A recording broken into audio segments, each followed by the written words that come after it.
This is a review of Heart of Heart of Darkness by Joseph Conrad. It's nice. Now, I actually wrote this review down beforehand, so we'll see how this goes.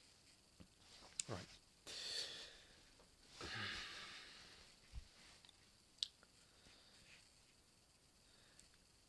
Heart of Darkness is a novella by Joseph Conrad, written in 1899 about memoir. Let's sign that. And oh crap! I forgot to provide context. Pretty much, Joseph Conrad was a writer who English was only I think it was his third language. You know, he spoke many languages and wrote in them before he spoke and read in English. And wrote in English, and this was one of his first few novellas in English. And he is primarily remembered as a master of the written word, a master of prose and atmosphere. He's remembered a lot as that. And also, this is probably his most famous work. I'm afraid I can't really provide much context.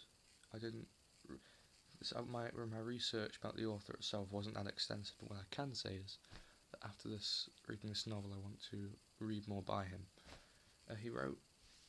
After this he wrote in English, I think, for the rest of his life. And he mastered this language as much as he did his other two, so that tells you something about him. It's a novella which follows a story of which the entire novella is framed as a monologue. Really, the entire novel is dialogue.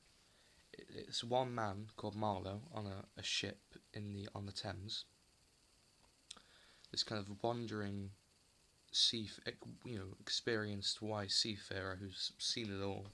He's sitting on this Thames boat on the Thames. It's dark, very few, and the person who's telling the story is anonymous. There's this anonymous person recalling Marlowe as he speaks, and there are very few people left awake. There's maybe him and one other person who he thinks is awake, and Marlowe's just speaking out loud, and they're just listening without saying a word. So the entire novella is just one uninterrupted monologue about this particular incident in Marlowe's past, which holds a particular significance for him, and resounded with him and sticks with him up to that point. Of course, we don't know who the unnamed narrator is recalling this. It's quite lots of metafictive, lots of story within the story. We don't know who the person recalling the story, this monologue of Marlowe's, is talking to, who he's recalling it to, how long it's been, what happened. That's all left fairly ambiguous. And lots of other stuff in novels. Novellas left ambiguous also. Okay. So this Marlowe guy relates how he works for a company which extracted ivory from Africa, and how this brought him into contact with this enigmatic figure called Colonel Kurtz, who, as you'll find out near the end of the novella, has gone quite insane. By the way, I forgot to say this was adapted into a very famous film called Apocalypse Now, which pretty much moved the action from Africa to Vietnam and changed it from an ivory extracting company to the army. So, let's get into this. First off, I just want to talk about the actual prose of the novella. Now, Conrad's prose throughout it's vivid. I don't feel comfortable speaking like this. I don't usually speak like how I write. I think few people do actually. There's an interesting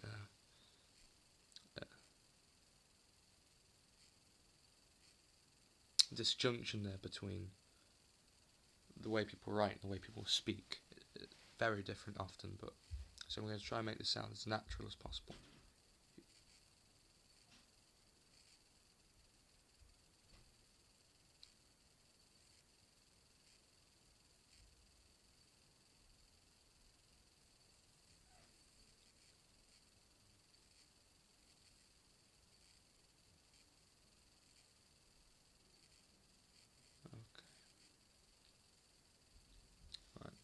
So Conrad's prose throughout, it's vivid, it's sonorous especially, metaphysical in places, and also quite ambiguous. The text, the narrative. There are a few moments where it, without any real breaks, just jumps ahead in the narrative and then jumps back. And events can happen very quickly in a sentence or two, or you just move from one environment to the other in a few sentences.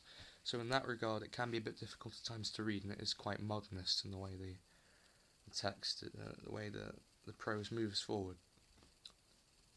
It's it's shifting. It's evanescent, to use a word that's used in the novella to describe the fleeting natives.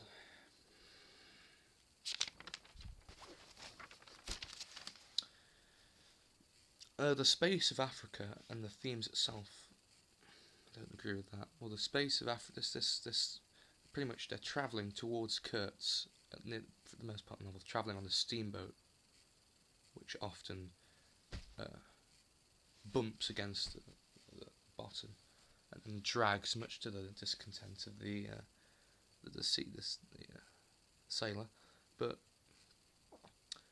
the space itself, which they're travelling through, this Africa, seems to be used used to represent this theme of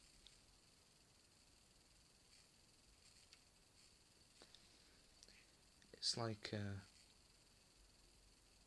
this environment which is, it's like all of the pathologies of human nature, and no matter whether you think you're civilized or not, when you head into that heart of darkness, you realise that actually underneath a lot of these kind of pretensions that you have, there's very little difference, which is another common theme in Ballard's work, that there's very little difference between the civilised man and the savage at heart.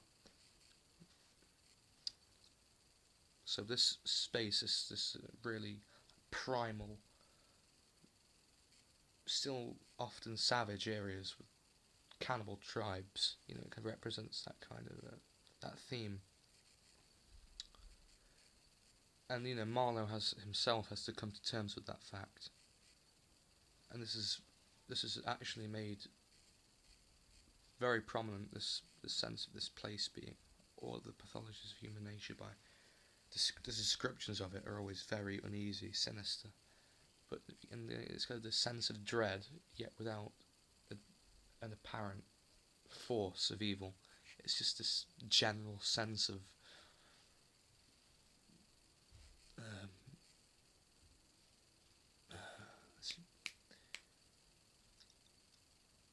I guess evil. It's a general sense of evil, of pathology. There's something being wrong. And once again, for a person who's this is his third language, it really does put lots of people. There are people who English is their first language who couldn't write like this. I mean, the guy was impressive. Anyway.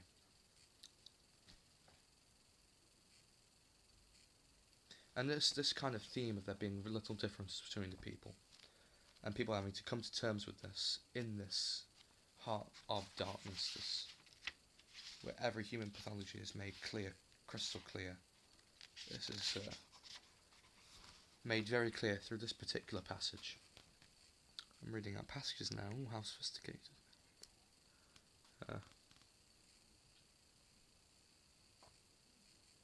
They howled and leaped and spun and made horrid faces, but what thrilled you was just the thought of their humanity. Like yours, the thought of your remote kinship with this wild and passionate uproar. Ugly. Yes, it was ugly enough, but if you were man enough, you would admit to yourself that there was in you just the faintest trace of a response to the terrible frankness of that noise, a dim suspicion of there being a meaning in it which you, so remote from the night of first stages, could comprehend. And why not? The mind of man is capable of anything, because everything is in it, all the past as well as all the future. What was there after all? Joy, fear, Sorrow, devotion, valour, rage, who can tell? But truth stripped of its cloak of time, lets the fool gape and shudder. The man knows, and can look on without a wink, but he must at least be as much of a man as these on the shore. He must meet that truth with his own true stuff, with his own inborn strength. Principles? Principles won't do. Acquisitions, clothes, pretty rags that would fly off at the first good shake. No. You want deliberate belief. An appeal to me in this fiendish row, is there? Very well, I hear, I admit, but I have a voice too, and for good or evil mine is the speech that cannot be silenced. Of course, the fool, what with sheer fright and fine sentiments, is always safe. Who's that grunting? You wonder I didn't go ashore for a howl and a dance? Well, no, I didn't. Fine sentiments, you say? Fine sentiments, be hanged. I had no time. I had to mess about with white lead and strips of woolen blanket helping to put bandages on those leaky steam pipes. You see, that blimmin' steamboat, not easy to run, breaking down a lot. But that's the passage. And that kind of expands on this theme of this major theme really in the novel that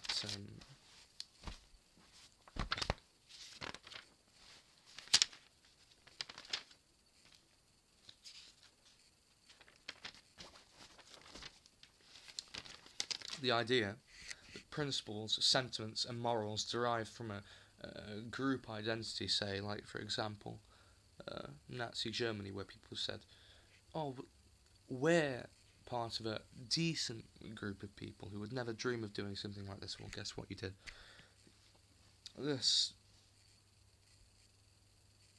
These identities that you think will protect you against the worst kind of evil and immoral acts, they're flimsy. They're like chaff in the breeze, to quote from page 52. There's so many. I mean, this novel is just novella. It's just a treasure trove, really, of great passages. I mean, I could read out from this thing all day. Where is it? Chaff in the wind, chaff in the wind, chaff in the wind, chaff in the wind.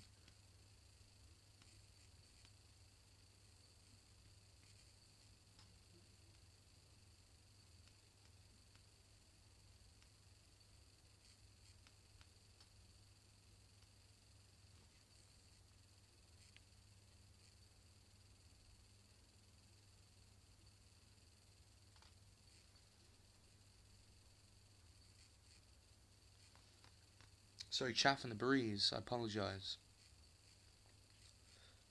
I think it's here.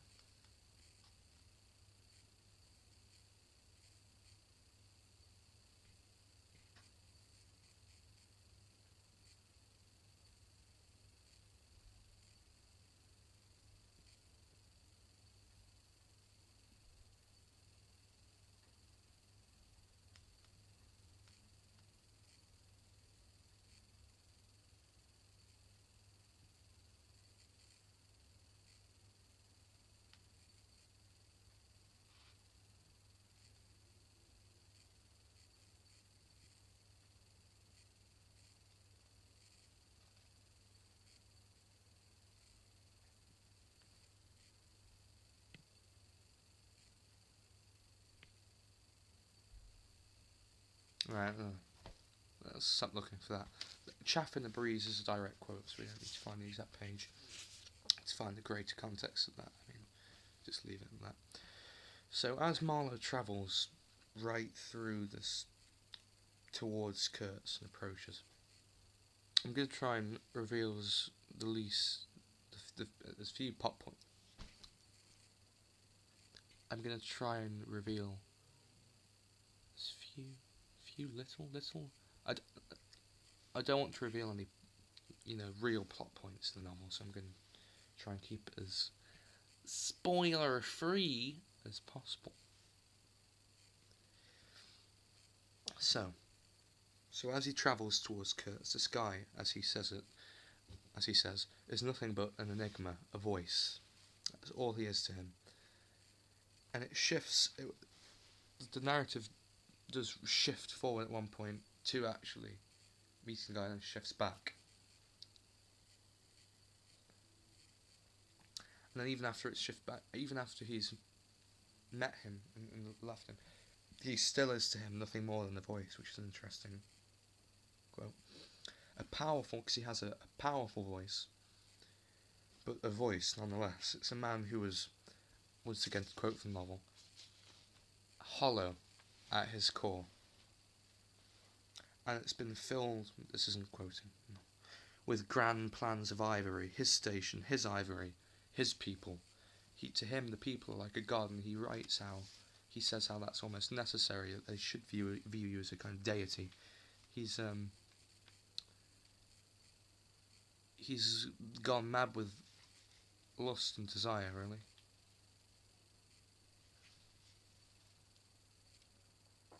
But he's realised that he was hollow, that there was something missing in him, some kind of deficiency. He realised too late, when he was already in the grasp of the heart of darkness. And all these kind of godly delusions he has. Yet what has he sacrificed for ownership of these things? He's travelled into the underworld, and it's destroyed him. We quote from page 60.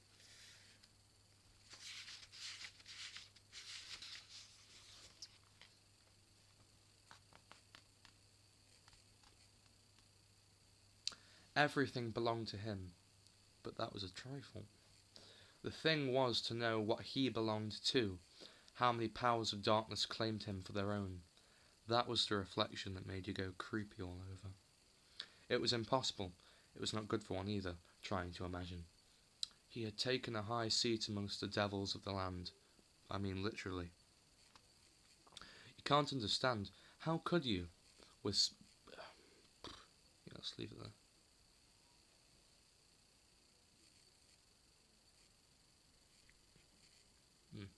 When they are gone, when pretty much when society, when these things that sustain you, when all these things are, because this is the idea, you're in this space that's completely devoid of civilization, and you have to rely on yourself, you as an individual, not some kind of flimsy group identity.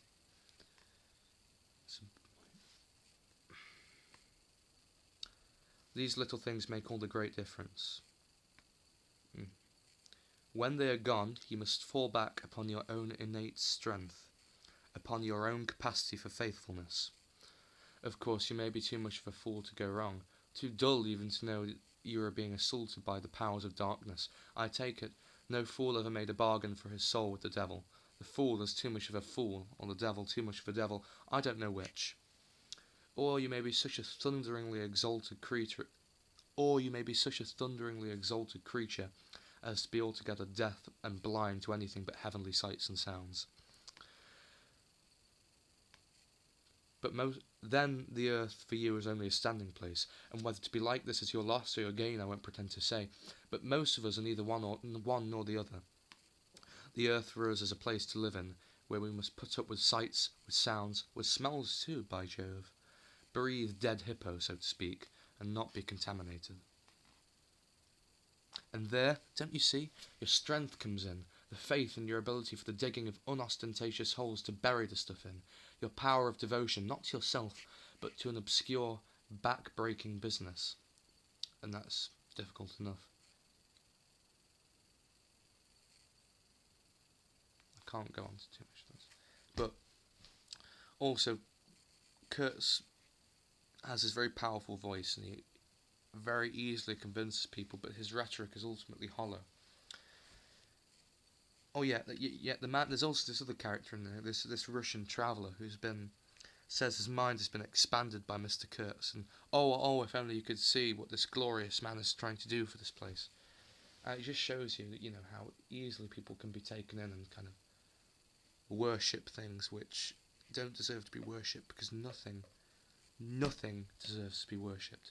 Although people will ultimately always worship something above themselves, something which they consider to be exalted, even if they don't realise it. It may not be some kind of deity that they sit down and sacrifice goats to, but there will be something that generally is higher above them in the chain of things that can do no wrong for them. And this Russian traveller is kind of the embodiment of that. You know, he even when Kurtz tries to kill him, he's still, oh crap, I'm sorry, but that isn't a major plot point. But you know, Kurtz doesn't exactly treat him kindly, and the guy still clings to him like some kind of over-obedient dog. And is just entirely in awe of the guy's rhetoric. He's almost a caricature, really, in how even the main character, Marlowe, the guy's relating the story, comments upon how the guy almost seems not to be real, more like a phenomenon. Anyway, so Kurtz has tempted him. Kurtz has been tempted and recognises his flaws too late. He's extremely frail. And he's... Spoiler alert! He leaves... he's dying. And he leaves some... By the way, also, I want to... Oh, crap. Yeah. Just quickly skip something here. The character of Kurtz. Kurtz is a... This is a bit of a scrap, an extra note that I left out. Kurtz is a wonderfully drawn character, full of contradictions, both eloquent and infantile, wise yet tempted by earthly things, rational yet raving mad. Okay, let's go back to him. Sorry about that little digression. So Kurtz is dying, and he leaves his horrifying, ambiguous last words for Marlowe, which resonate with... I mean, you don't... I mean, the film made those words famous, so people probably know them. If you don't read the book or watch the film's very good as well. You do either, but I'm not going to reveal them. But they're ambiguous. They say a lot, those final words. He kind of stares into space and says them. And Marlowe finishes his tale, and the novella concludes by saying that, and then the ebb, we lost the ebb, and then the ship is moving slowly into the heart of darkness, which is a good way to finish it. So it's a bleak, ambiguous, masterfully written novella that makes me certainly want to read more of Conrad's work. This is another thing. The writing is very, very functional. It really is exemplary writing. It's wonderfully written, because there's very little excess stuff there. There's very little that doesn't enhance the mood, theme, plot, or characters. You know, or drive it. There's nothing there that doesn't do that. And very little excess writing there. There's very little unnecessary. It's streamlined. It's an efficient novella. It's proof that a work can say a whole damn lot in a very short amount of time. No matter what a keen reader of War and Peace or I don't know, Gravity's Rainbow or some other novel might say. It's minimal, following Hemingway's kind of iceberg principle in terms of writing, that you've got a little bit above water and you've got a whole chunk below. You know, by itself, it's minimalistic, simple. There's a whole lot of subtext there, and that's certainly present in a lot of this novella. There are so many sections in this novella that kind of spring off onto different themes or topics that you could talk about. There are little, you know, throwaway comments by the protagonist that,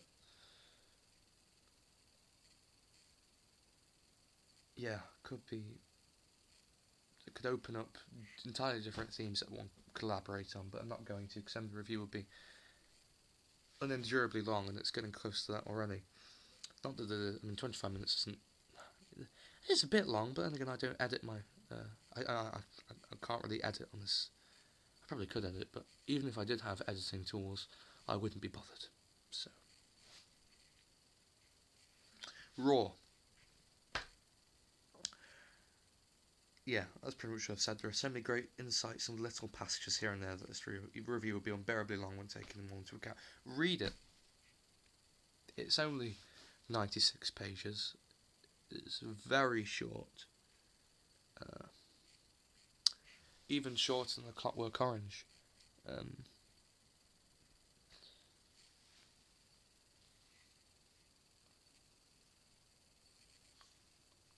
That's pretty much all I wrote.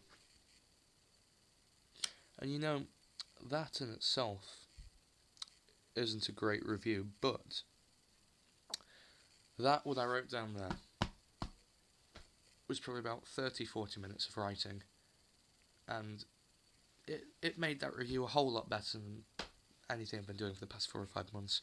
So there you have it, a review of a book where I actually tried a little bit.